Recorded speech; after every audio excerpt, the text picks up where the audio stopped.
The Samuel Osgood House.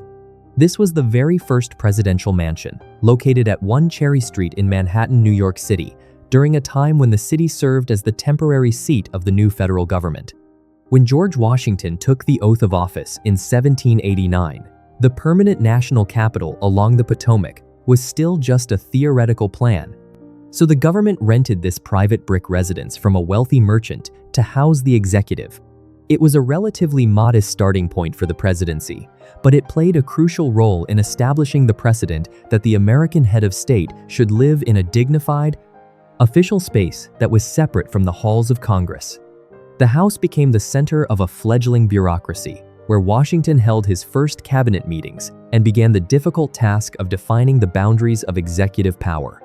Although the structure was eventually demolished in the mid-19th century to make way for the massive supports of the Brooklyn Bridge, it remains a vital historical marker as the site where the social and administrative habits of the American presidency first began to take a recognizable shape. The Alexander Macomb House. Located just a few blocks away from the first residence on Broadway, this second New York home served as the executive mansion for several months in 1790 as the government sought more adequate accommodations.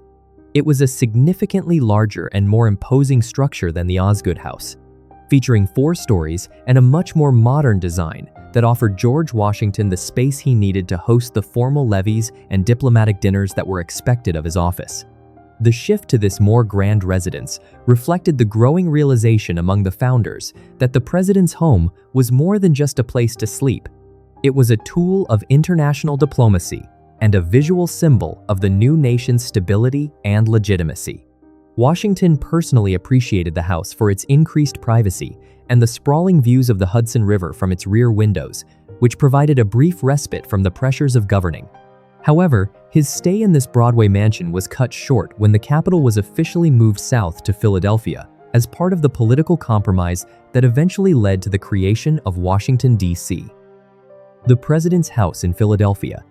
Situated at 6th and Market Streets, this grand mansion served as the executive residence for nearly a decade, while the permanent capital in the District of Columbia was still being carved out of the wilderness. Both George Washington and John Adams lived and worked here, navigating the immense pressures of a young nation through the rise of partisan politics and international crises like the French Revolution. The house was historically significant because it represented the first time the presidency was housed in a truly grand urban estate, complete with a large staff, dedicated servant quarters, and a formal office for the president's personal secretaries. It was a place of deep and painful contradiction. While the presidents within its walls spoke of the Enlightenment ideals of liberty and self-governance, Washington held several enslaved people at this site, navigating Pennsylvania's gradual abolition laws to keep them in bondage. In recent years, archaeological excavations and the creation of a public memorial have turned this site into a place of national reflection on the complicated intersection of slavery and the origins of American democracy. The White House.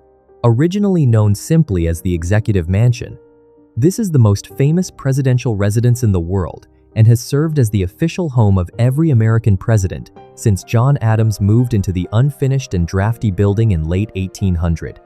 Designed by the Irish-born architect James Hoban and constructed using white-painted Aquia Creek sandstone, the building was intended to evoke the neoclassical grandeur of European estates while remaining physically accessible to the American public. Over its 2 centuries of existence, the building has proved to be remarkably resilient, surviving being burned to a shell by the British in 1814, undergoing a total structural gutting and reconstruction during the Truman administration, and receiving constant technological updates.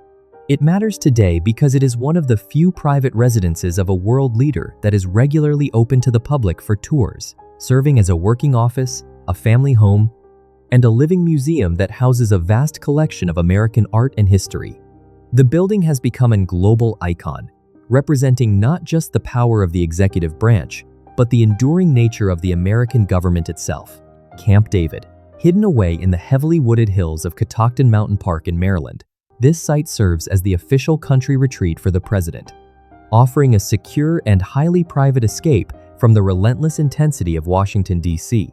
It was established in 1942 by Franklin D. Roosevelt who felt the need for a cool mountain refuge to escape the sweltering summer heat of the capital, and he originally gave the retreat the whimsical name Shangri-La.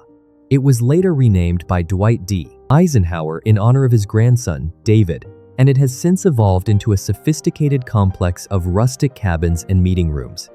Unlike the stiff and formal atmosphere of the White House, Camp David allows presidents to host world leaders in a relaxed, informal setting that is conducive to high-stakes, quiet diplomacy.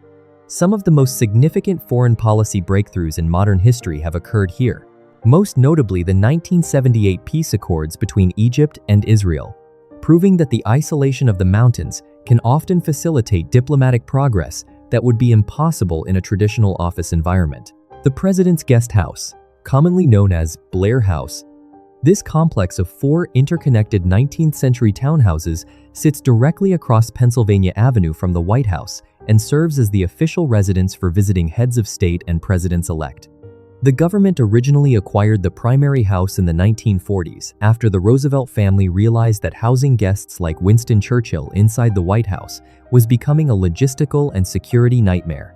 Today, Blair House is actually larger than the White House in terms of total floor space, containing dozens of rooms that are meticulously decorated with historic furniture and fine art to provide a luxurious and secure environment for foreign leaders. It represents the formal hospitality of the United States and serves as a vital staging ground during the peaceful transition of power, as it is the traditional home for an incoming president in the days immediately leading up to their inauguration. Its presence ensures that the business of international diplomacy and the ceremonies of the American state can be conducted with the highest degree of dignity and protocol. If this video was helpful, please give the video a like and share it with a friend. It's the best way to support the channel and helps us keep creating content like this. Don't forget to subscribe to stay informed, and I'll see you in the next one.